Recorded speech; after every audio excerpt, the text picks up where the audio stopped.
Hey there, I'm Stacey Lindsay. I'm a journalist and a contributor to Scarlet Society. Today I'm talking with Keren Eldad. Okay, I need to take a deep breath because I'm excited. Keren is that good. Known as Coach Keren by her clients, Keren is the founder of With Enthusiasm Coaching. She's a personal and executive coach working with world class leaders, high profile athletes, and media personalities, as well as major corporations. Some of Eldad's clients include Nike and Estee Lauder.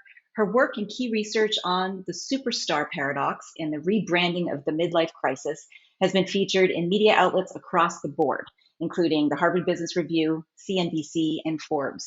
Her recent TEDx talk, You Don't Know What You Don't Know, has been viewed over 250,000 times. Keren holds gold standard International Coaching Federation credentials, as well as an advanced academic degree from the London School of Economics, as well as the University of Jerusalem. Keren and I get into it. And by it, I mean the great midlife reawakening. Keren talks about redefining the midlife crisis and what it looks like to really claim midlife and beyond for yourself. We talk about the fears around midlife, the passing of time, what she's seeing as a coach, and then we discuss how we can turn this time of our lives into one that is deeply fulfilling and purpose led. So here it is, my conversation with Keren Eldad.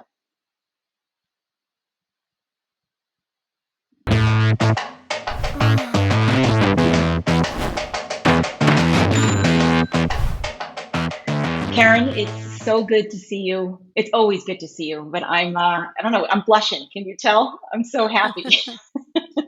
Are you verklempt? I'm a little verklempt. Yes.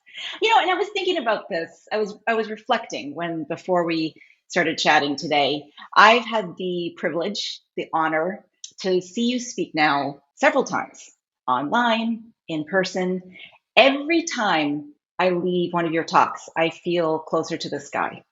I feel empowered. I feel capable. I feel fully on the ground. And I'm just so thankful for that. And I know you've done that for copious amounts of people. So thank you. Just want to start out by saying thank you for the work that you do. It's incredible.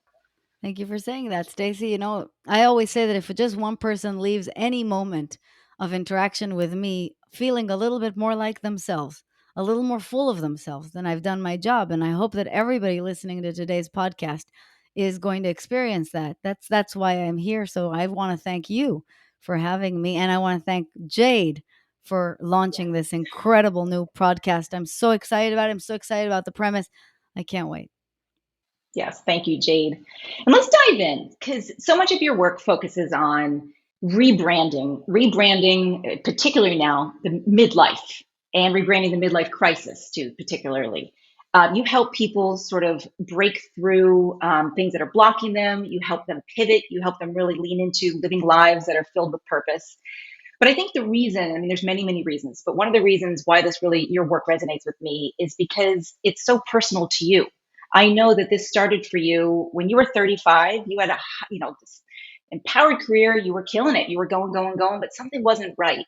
So I was wondering, will you take us through the story really of how you started, getting into this meaningful work? Ah, the story of how I became enlightened. I'd love to share that story, but let's start with the obsession, the current obsession with the rebranding of midlife. You're right. Almost all coaching is about reframing, awaking you up to the possibility that what you're seeing is not the full truth, the whole truth, and nothing but the truth. And you can do better than this. And most of us resonate with that as a message in general because we know deep down inside that we can be and do and have what we want in this lifetime. And that's what makes it so powerful as a premise. The rebranding of midlife began for me when I started to realize, oh my goodness, midlife crisis, it's a real thing. And it deserves way more than a snarky eye roll. The vast majority of society, A, speaks about the midlife crisis in gloomy terms. You read HBR articles about this, and you know I'm a huge Harvard Business Review junkie, or other publication references to the midlife crisis. And first, it's very pronouncedly a crisis. And secondly, it is usually established as a depressed point of life, a point in which satisfaction for most of us hits a low, which will be recovered or not in the third act. But for now, kind of gloomy. That's the first thing I challenged because by the time I reached middle age, I was like, oh my goodness, this is the most exciting moment of my life. This is a second act. And then I started to look for other things that confirmed this, and I found them. I found examples like Julia Child, whose book, Mastering the Art of French Cooking, is published when she is 49 and going through menopause, and does not become a television star until she's 51. I thought about the great Jennifer Lopez, the one and only J-Lo, who at 53 is re-engaged to yet another sexy hunk, even if he is a flash from the past, right? And I thought about lots of others who were just magnificent examples of this. And that's when I thought the truth is, A, this isn't something you can roll your eyes at. It is a life stage that needs to be looked at. It's real.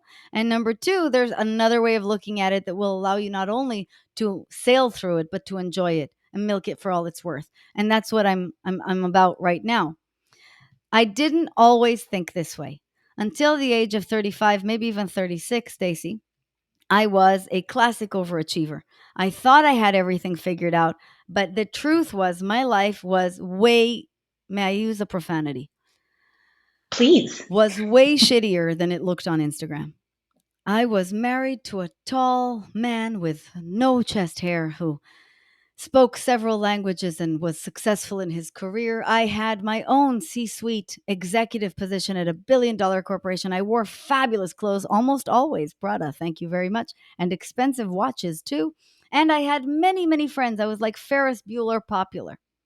But if you really looked behind that facade, you would see that I was racked with anxiety, that the relationship was, as a matter of fact, abusive.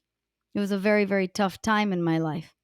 That the truth is, if you looked at our bank accounts, we were broke as a joke. We were spending it all on the Prada to try to keep up with the Joneses and always worried about the other shoe dropping.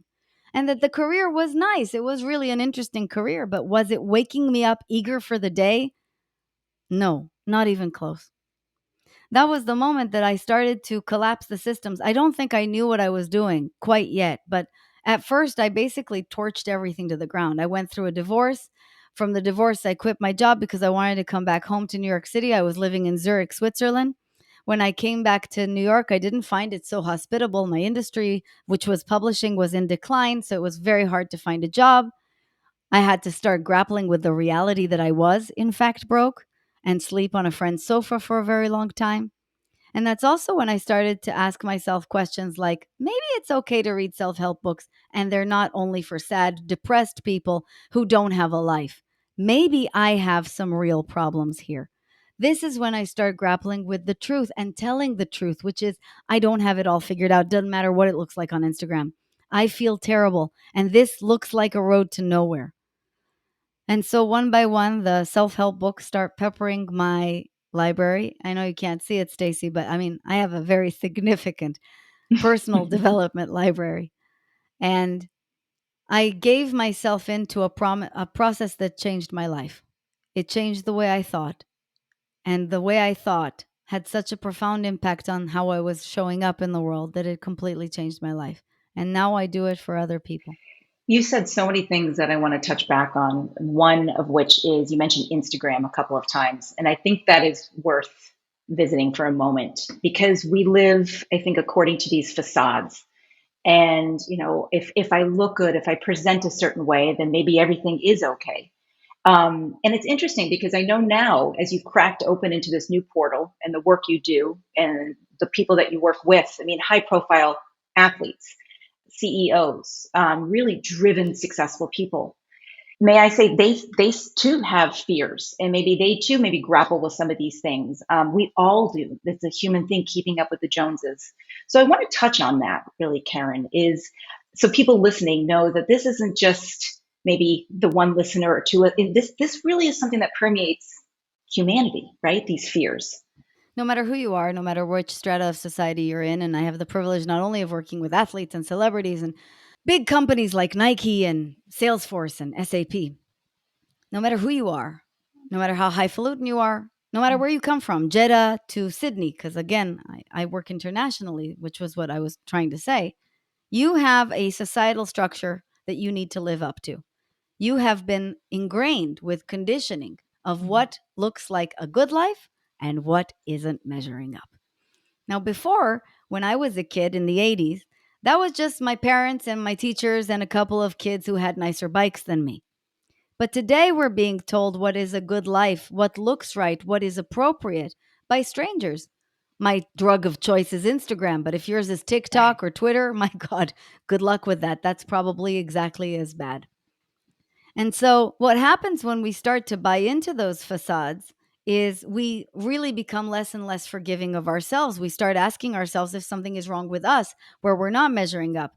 And also start getting this idea that some people are exempt from feeling this way. But you're right. There is no exception to the universe. You know, the Mhm. statistics are the numbers, according to, again, HBR, are that about 70% of the population suffers from imposter syndrome. Well, I've coached more than 600 people personally by now. And guess what percentage does not suffer from imposter syndrome? I'm gonna guess it's very, very It's low. zero. I have yet It's to meet zero. them. Yes. I have yet to meet them. So we all have not only pain and sorrow, those are givens in life, but we all have anxiety about irrelevance. We all fear that we are not measuring up. We all want to be good, to do good, and above all things, to look good. And until those premises are reframed radically by us, when we start to understand what we're playing for and what it's costing us, we're not going to make very much progress other than externally. So let's talk about where we start, because obviously starting is the hardest part, I imagine.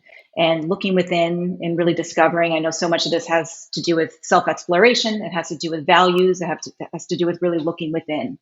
And one thing that you argue, which I think is so fascinating, is you say, really, there's two options. You know, we can go down this path or this path. We can live in denial, kind of acquiescing to this life of maybe toil or unhappiness, or we can live a life of awakening and determination to go down this path of fulfillment, determination, purpose, all of that.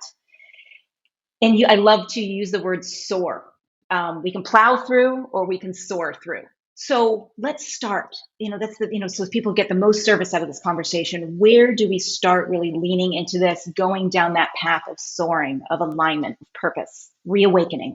This is the million dollar question. It's also the hardest thing for people to do. It is not Yeah. to go on the inner journey, and it is not to hire the best coach on the planet, although I cannot recommend that enough.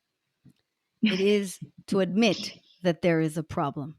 Even people going through Wow. midlife. Do you know, I saw the other day a friend of mine posted, I understand that I'm middle aged, but I don't feel middle aged and I don't look middle aged. So, what is middle age anyway? And I was like, bitch, you're 48. You can say you don't look it and you don't feel it, but you are.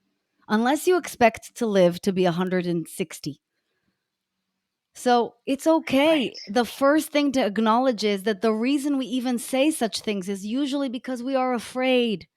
We are afraid that our mortality is real. That is what the midlife crisis is about.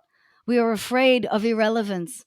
We are afraid of not being young anymore, which is something that in our society is still ingrained as better than. We are afraid of the loss of our luster. Those of us who are women, certainly faced with physical change, of oldness, of looking your age. Terrifying, which is why we insist so much that we don't look our age. When I'm like, JLo is 53, I don't mind looking her age. And so we succumb to these things instead of telling the truth, which is, I am struggling, I am worried, I am concerned. This isn't all there is. I liken this to a situation in which many people find themselves in a situation that's very comfort zoney, right? The job is good enough, the marriage, I mean, nothing is overtly wrong with it, but it feels like a giant snooze. All of life feels like a big snooze. Like there's nothing going on and I am missing my destiny and I just won't face it because it's good enough. So I might as well not say that there is a problem and not rock the boat. Except the thing is, there is. And there was a moment in my life that luckily was so traumatic that I couldn't lie about it anymore. I had to admit, I need help. I don't know what to do. I am not on the path that I'm supposed to be on. This is not the life I want. This doesn't feel good to me. But for many people, that'll be much harder to do because I don't know, they're comfortable. Whatever it is, they're comfortable. The marriage, oh, it's okay. We haven't had sex in 7 years, but he is there. And it doesn't matter that my job is soul cycling and Yeah. mind numbingly boring, but it pays well. And at least I have a job. No. Why don't you start waking up to the possibility that life should feel fantastic to you? That's my main message. It should feel fantastic to you.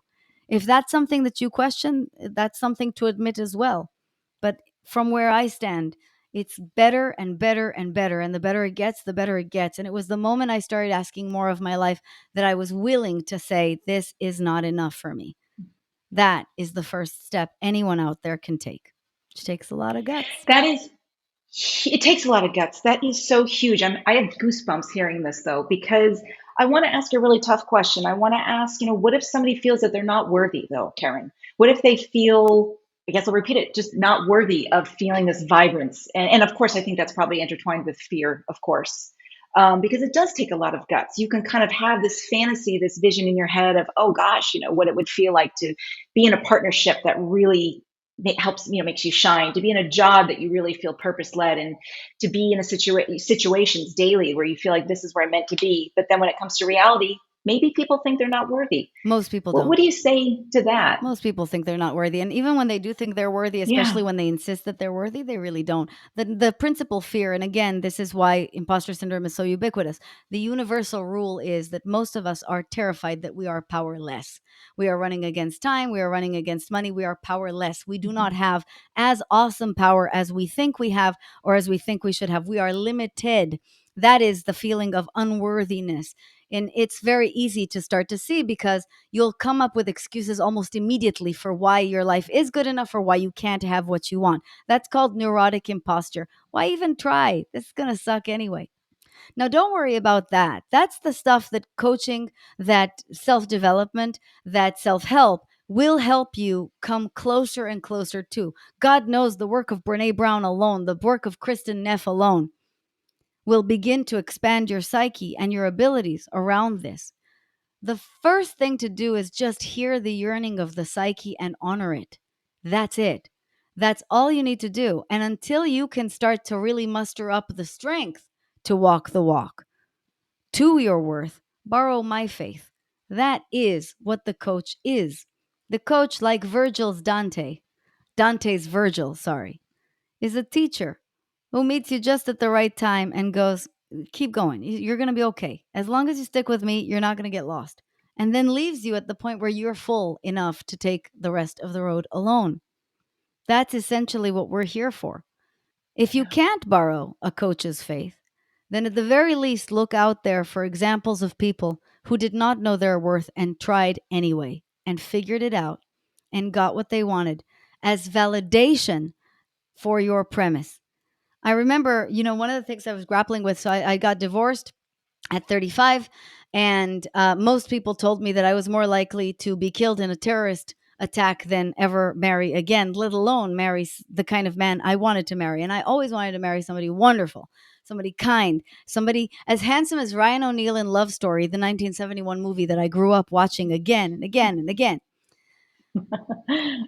Luckily, I got coached within an inch of my life and remember having a thought, why the hell not? Why not? Yeah. And all I needed was an example, like again, JLo. Older than me, figured it out, managed to snag somebody fantastic, even over the age of 40, I'll be okay. And as you know, I am married to the most perfect person who has ever lived, Mr. Ryan Krogh, who is the love of my life. The point I'm trying to make is not, boast about success, is just to say all I needed first was a visual that it was possible. Just a visual that it was possible. I'm going to go as far to say that this sort of understanding the finiteness of time, which I think comes with reaching a certain age, comes with midlife, is a gift. And I think it can be kind of equated to other huge things in our life. And it makes me, I just turned 40. And yeah, I'm freaking scared. I'm like, holy shit, this is happening. This is huge. Yes, 40 is young. Yes, 40 is middle age. 40 is 40. This is big time, big stuff, the gravitas.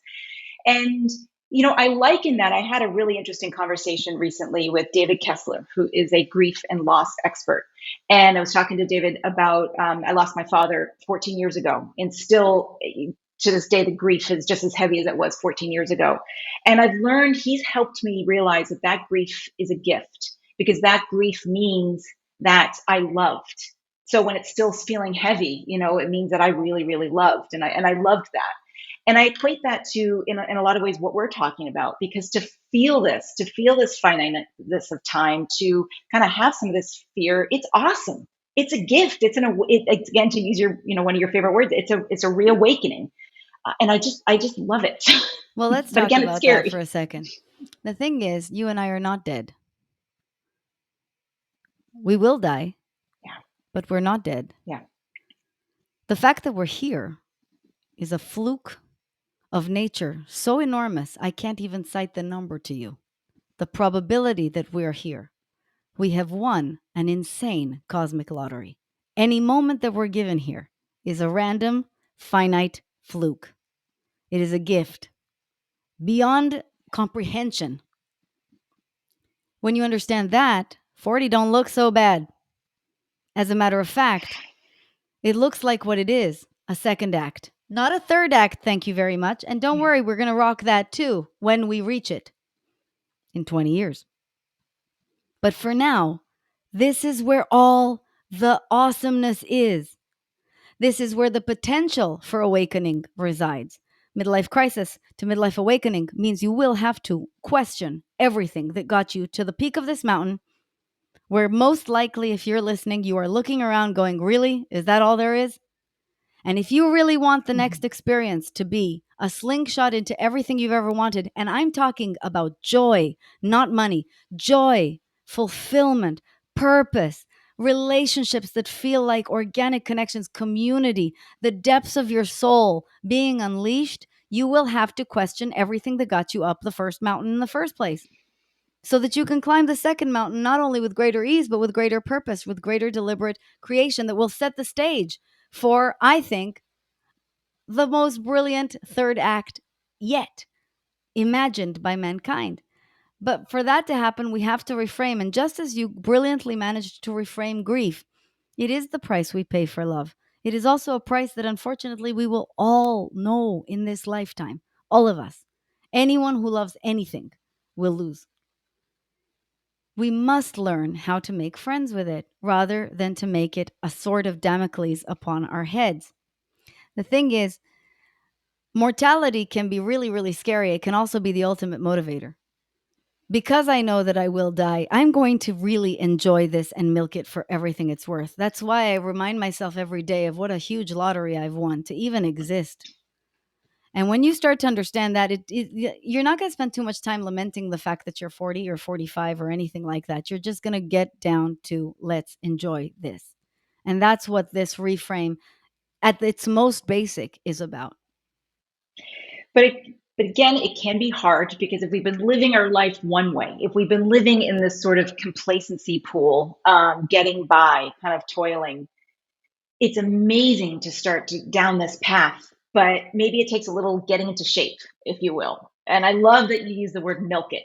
But Keren, can you coach us? Kind of what does that look like? I know everyone's journey is unique, every person is unique. This is so individualized, and I know you do such individualized work with your clients. But what are some universal tips, tactics for quote unquote milking this time of our life? Because again, it gets better. It can get better and it can continue to get better. It's so inspiring. How do we milk it? Well, I'm going to teach you my number one reframing tactic. And I want everybody to really enjoy this. You're right. You can make this very hard and decide to stay where you are. And if that's where you are, no problem. You like your neuroses, have another helping. Be my guest. No problem. Stay in purgatory as long as you want. I'd never believed that it was my job to take anybody into paradise. But if you want to step into paradise, all you need to do is start questioning where you are, to really admit that there is something going on and to start questioning all the premises of your life. And here's how you do it: you use something I call the pause principle. The pause principle is, instead of reacting, moving straight to action, stop, pause for 17 seconds. Why 17 seconds? Because I made it up. And in those 17 seconds, I want you to ask yourself three questions. And this is in the moment in which a challenge occurs. Instead of moving to reactive action, pause and ask three questions. Question number one: is the problem, or is how I'm about to respond to it a bigger problem? If the way I'm beginning to respond is anger, uncollaborativeness, con- contempt. Number two, is there any other way to see this? And number three, is there an opportunity here? That's it. That's it. So let's use an example. Wow. I feel that I can never get ahead. I can't get ahead. I can't get ahead. I don't know why, but like I'm stuck. I am so stuck. Number one, is the problem, or is the way I'm thinking about it the problem? I guarantee you, the way you are thinking about it, the fact that you're repeating that, I'm stuck, I'm stuck, I don't know what to do, I don't know what to do, a way bigger problem than the problem itself. What if instead you thought, question two, what other way is there to see this? Well, there are at least five other ways to see this. Number one, you're not stuck. You're on the way somewhere. It's a good thing that you're questioning it. It's not comfortable to you, is actually a very, very great thing. Number two, many superstars have once been in your physical shoes. We all know that should I stay or should I go analysis paralysis moment. Some of us decided to do something about it. You are actively deciding not to do something about it, which brings me to number three. You're actively keeping yourself stuck. Why are you keeping yourself stuck? I don't know, but you're actively keeping yourself stuck, which is great because that means you do actually have a choice in this matter. Number four, the people who did get unstuck managed to figure something out that is learnable. You can acquire the skill Mhm. to move in that direction. Maybe not today, but over time. And number five, you want to get unstuck. That's a wonderful way to see it. The discomfort is actually pointing you in the direction of your dreams. Number three, the third question is, what's the opportunity here? Well, to take action on absolutely any of the five reframes I just offered, any of them.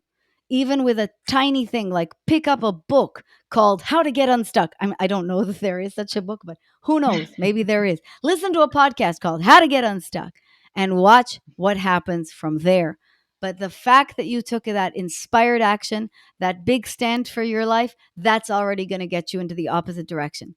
The pause principle is a reframing mindset tool, just like The Work by Byron Katie, the four questions that Byron Katie asks. Is it true? Is it 100% true? Who am I being when I believe this to be true? Who would I be without the thought? Those are mindset reframes that we usually work through to get to the other side. The pause principle is my shortcut, and it works every time if you are willing to actually challenge your own thoughts.